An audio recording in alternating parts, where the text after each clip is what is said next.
Okay, so this is Unit 1, Lesson 2 in Geometry Honors. The lesson is called Linear Measure and Precision. Okay. So let's start off with a couple definitions. This first one right here is a segment is the part of a line consisting of two endpoints and all the points in between them. That's called a segment. Okay.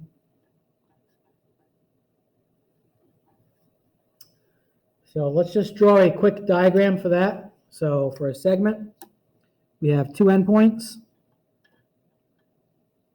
So this will be my segment right here. I'll label this endpoint A, and I'll label this one as B. Now to name that segment, if I were to refer to this, I would label it like this, AB, with that symbol above it. Okay, that is a segment. It does not matter which way you write it. So you could also put BA if you wanted. The order does not matter when labeling a segment. This next one is going to be a ray. A ray is the part of a line consisting of one endpoint and all the points on one side of that endpoint. So that's a ray. So let me draw a diagram for that. Okay. So a ray has one endpoint, so I'll put that as my endpoint. I'll label that, oh, let me put a point right here. I'm going to label that point C, and I'll label that point D. Now, when labeling an endpoint, when labeling a ray, you always start with the endpoint. So the endpoint is D. So when I label that, I have to start with D. I'm going to put another letter, in this case C, and this is the symbol that goes above it. Okay? It has an arrow on one end. The arrow always points to the right when you label a ray. Okay, so when you label a ray, you're using 2 points. The arrow always points to the right, and the first point is the end point. So the end point is D, so that comes first. So the order matters for a ray. Okay, this next definition. Two collinear rays, so that means two rays that share a line and have the same endpoint. Those are called opposite rays.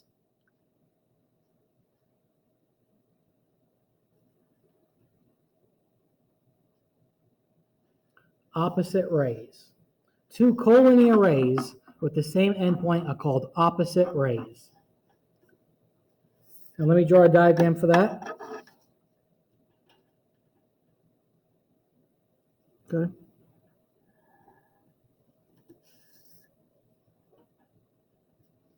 Okay, so I'm going alphabetically. We did A, B, C, D. Let's do E, F, G. So I'm going to label that E. I'll label that point F, and I'll label this point G. So the opposite rays are FE and FG. So FE and FG are opposite rays, meaning they start at the same endpoint and they go in different directions. Look at FE. FE starts here and it goes this way. FG starts here at the same point and it goes the other way. Those are opposite rays. They're rays that have the same endpoint and they go in opposite directions. So ray FE and ray FG, those are opposite rays. Okay? Move on to the next page.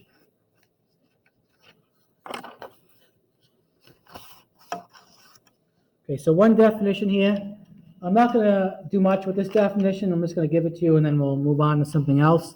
This definition right here is called precision.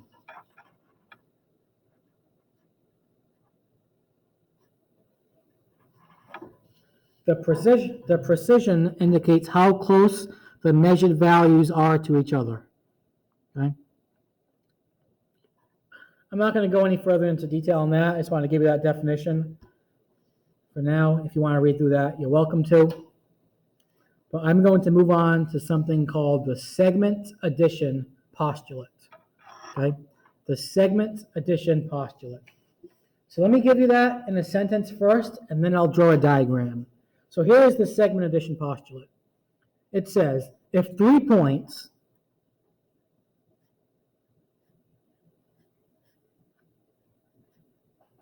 and I'm going to label those points A, B, and C right now. So if 3 points, A, B, and C, I'm going to call them, are collinear, meaning they're on the same line,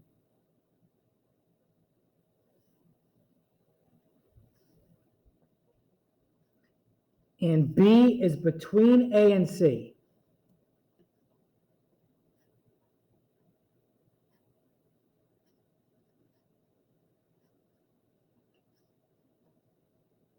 then I can say that AB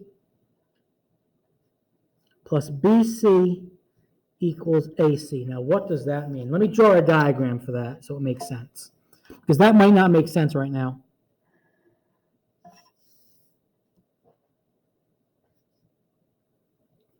Here we go. If 3 points, A and B and C are collinear, and B is between A and C. So let me label that A, let me label that C. B is between them, so I'm going to put B. I can put B anywhere I want in between those 2 points. I'm just going to put it right here. If 3 points, A, B, and C, are collinear, and B is between A and C, then it means that AB, this segment right here, plus BC, this segment right here, equals the entire segment AC. So basically, if you add up all the small segments, it equals the big segment. That's what that means. Okay, that should make sense. If you add up each individual segment, then it equals the entire segment. Okay, that's the segment addition postulate. Okay, so let's start off with an easy example. Find AC. So if you look at it, you'll see that AC equals AB plus BC by looking at the diagram. So to find AC, I'm going to add AB, which is 3.3, and I'm going to add BC, which is also 3.3. Yeah. So that means that AC equals 3.3 plus 3.3, so AC equals 6.6 centimeters. Now, this is a good time for me to mention this.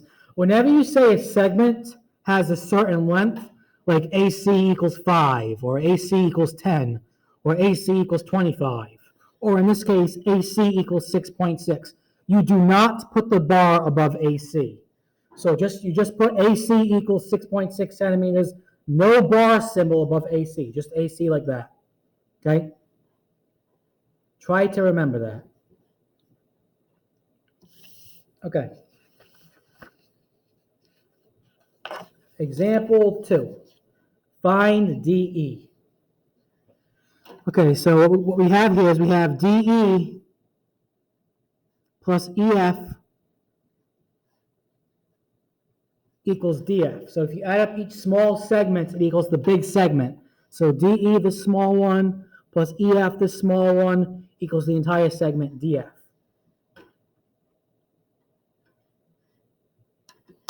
This is an F right here. It looks kind of cut off a little bit, but that's an F.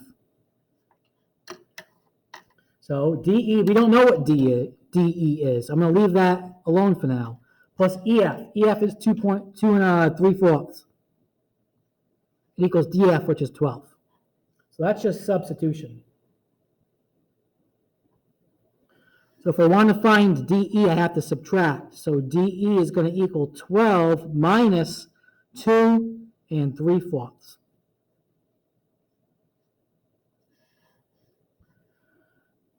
So 12 minus 2 3/4, do that subtraction. 12 minus 2 is 10. So we have 10, and then you have to subtract out another 3/4. So 10 minus 3/4 is 9 1/4. And I'll put inches.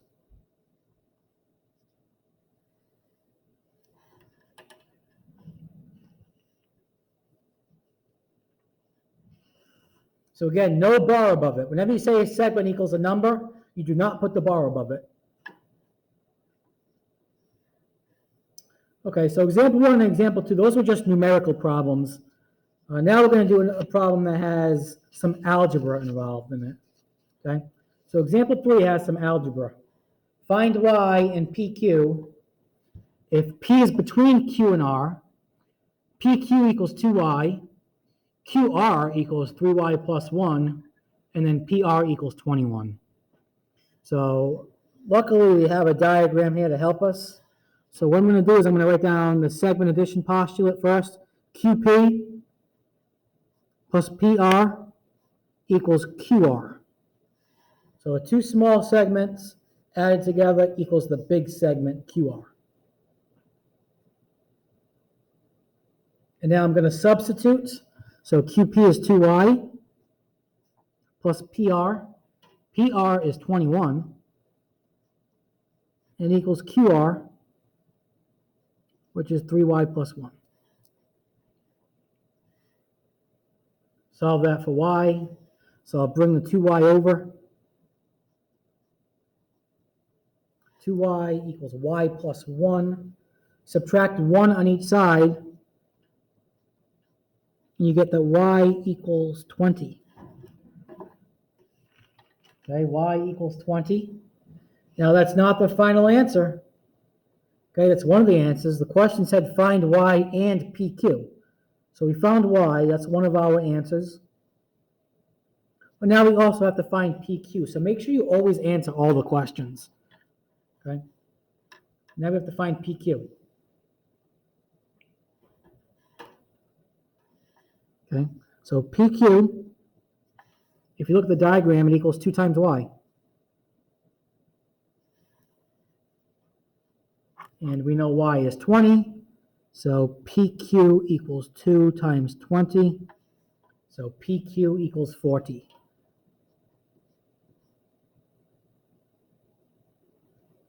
We don't have any units, I'm just going to put PQ equals 40.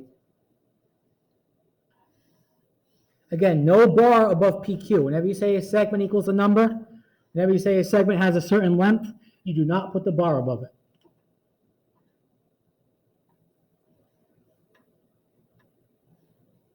Okay.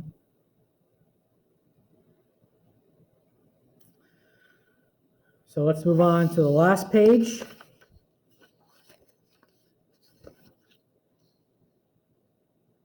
Example 4. Point K is between J and L. Okay, let's draw that. This one you have to draw yourself. Point K is between J and L. So let me draw segment JL.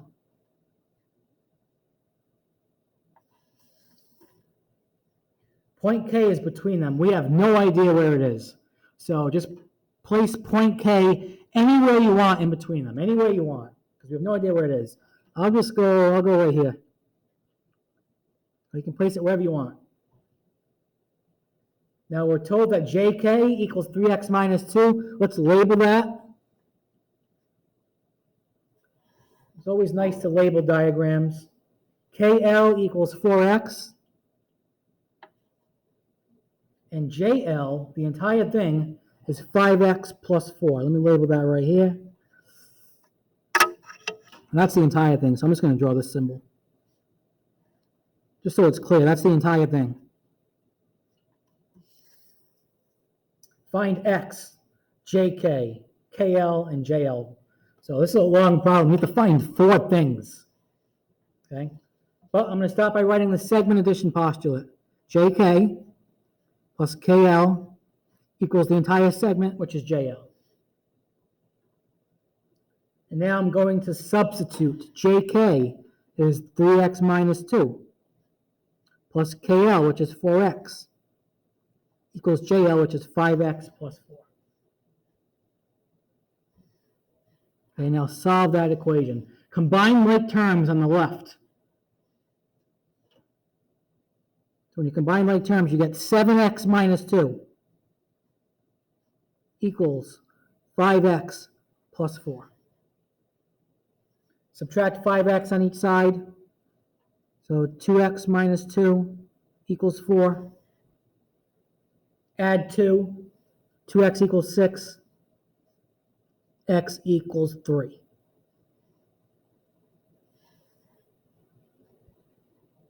Okay, so we found x. Now you have to find each segment. Okay, don't stop at x equals 3. A lot of times people will stop there, but don't. You have to solve for each thing that the question asked you to solve for. So now let's find jk. jk equals 3x minus 2. And you know x is 3, so jk equals 3 times 3 minus 2. jk equals 9 minus 2. jk equals 7.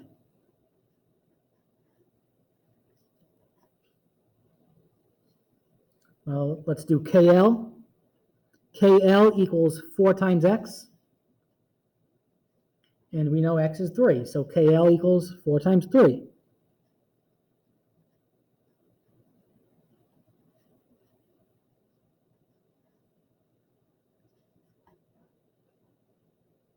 And finally, let's do JL. Now, you should know what JL is ahead of time. JL should be 19, right? Because JL is these two added together. So JL should be 19. Let's just do it out anyway, just to be safe. Because if you made a mistake before, you're going to make a mistake if you just do it without doing it out. So do it out just to be safe. JL is 5 times x plus 4. And we know that x is 3. So 5 times 3 plus 4. 5 times 3 is 15. Plus 4 gives you 19. And look, it works because 19 equals 7 plus 12. So that's how you can check over your work.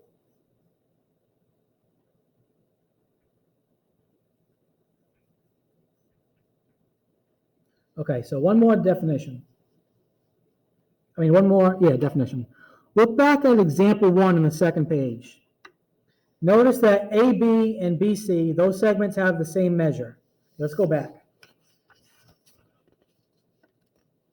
Okay, so example 1. See how AB is 3.3 and BC is also 3.3? They have the same measurement. That means that they are called congruent. Okay? Notice that AB and BC have the same measure. They're the same length. When segments have the same measure or the same length, they are said to be congruent. That's the word. Congruent. Okay? So look right here. Two segments having the same measure or the same length are said to be congruent. And that's the symbol for congruence. Okay? I'll put it right here as well. That's the symbol for congruence. Okay? And so you see X, Y, and PQ, they each have the same length, they're each 2. That means that they're congruent. In diagrams, segments that are congruent will be labeled with the same number of tick marks. So if you see this has 1 tick mark on it, and that has 1 tick mark on it, that means that they're congruent.